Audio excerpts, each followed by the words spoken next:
അയാൾ വരുന്നതിന് മുന്നേ ഈ കാര്യങ്ങളെല്ലാം എന്റെ ചുറ്റുമുണ്ട്. വന്നതിന് ശേഷമല്ല ഈ കാര്യങ്ങൾ എനിക്ക് സംഭവിച്ചത്. അതായത് എന്റെ ആഗ്രഹങ്ങള്, എന്റെ ഐഡന്റിറ്റി എല്ലാം ഗിവ് അപ്പ് ചെയ്യണം എന്നാണ് അയാൾ ഉദ്ദേശിച്ചത്. ഇതെല്ലാം കേട്ടിട്ടേ എനിക്ക് എന്ത് ചെയ്യണമെന്ന് അറിഞ്ഞൂടായിരുന്നു. അപ്പൊ നിങ്ങൾ പറയും അവനെ കളഞ്ഞിട്ട് വരണമായിരുന്നു എന്നല്ലേ? 3-4 മാസത്തെ സ്നേഹവും കെയറും ഒക്കെ കണ്ട് ദേ കിടക്കുമല്ലേ ഞാന്. അപ്പൊ ഇതൊന്നും എന്റെ തലയിൽ കൂടെ ഓടില്ല. ഇനി ഇങ്ങനെ ഒരുത്തനെ മഷിയിട്ട് നോക്കിയാൽ കിട്ടത്തില്ല എന്ന് വിചാരിച്ചിട്ടേ ഞാൻ പതുക്കെ ഗിവ് അപ്പ് ചെയ്യാന്ന് വിചാരിച്ചു. എന്നാലും ഞാൻ ഒരു ദിവസം അങ്ങോട്ട് ചോദിച്ചു, എന്തിനാ ഇതൊക്കെ എന്നോട് ഗിവ് അപ്പ് ചെയ്യാൻ പറഞ്ഞേന്നേ? അപ്പോ അയാൾ ഒരു എക്സാമ്പിൾ പറഞ്ഞു. ഭാവിയിൽ ഇനി എങ്ങാനും സെലിബ്രിറ്റി ഓഫ് ഫെയിം ഒക്കെ ആയി കിട്ടിയാൽ ആ സമയത്ത് ഇപ്പൊ ഞാനും അയാളും കൂടെ ഒരു പബ്ലിക് സ്പേസിൽ ഹാങ് ഔട്ട് ചെയ്യാൻ പോവാണെന്ന് വെക്കാം. അപ്പോ പെട്ടെന്ന് ഒരാൾ വന്നിട്ട് എന്നോട് ഒരു സെൽഫി ചോദിക്കുവാണ്. ഈ സെൽഫി എടുക്കുന്നതും അങ്ങനെയൊക്കെ ചെയ്യുന്നതൊന്നും അയാൾക്ക് ഇഷ്ടപ്പെടില്ല, അയാൾക്ക് അത് അക്സെപ്റ്റ് ചെയ്യാൻ പറ്റത്തില്ല, അയാൾക്ക് അത് കണ്ടുകൊണ്ട് നിൽക്കാൻ പറ്റത്തില്ല എന്നാണ് അയാൾ പറഞ്ഞത്. എന്നിട്ട് പോട്ടെ ഇതെല്ലാം ശരിയാവും പറഞ്ഞ് ഞാൻ നിന്നു.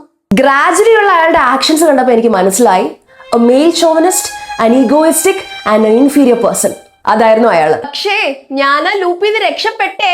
ആദ്യത്തെ 5-6 മാസം അയാളുടെ ജെനുവിനിറ്റിയും കെയർ ഒക്കെ ഉണ്ടായിരുന്നുള്ളൂ. പിന്നെ അയാളുടെ തനി കുണം കാണിക്കാൻ തുടങ്ങി. ഇവന്മാരെ ഈ ബാക്കപ്പ് പ്ലാൻസ് ഒന്നും ഇല്ലാതെ സ്വയം ഊരി പോകത്തില്ല. സോ ഒരു അനിയത്തി കുട്ടിയായിരുന്നു ഇയാളുടെ ബാക്കപ്പ് പ്ലാൻ.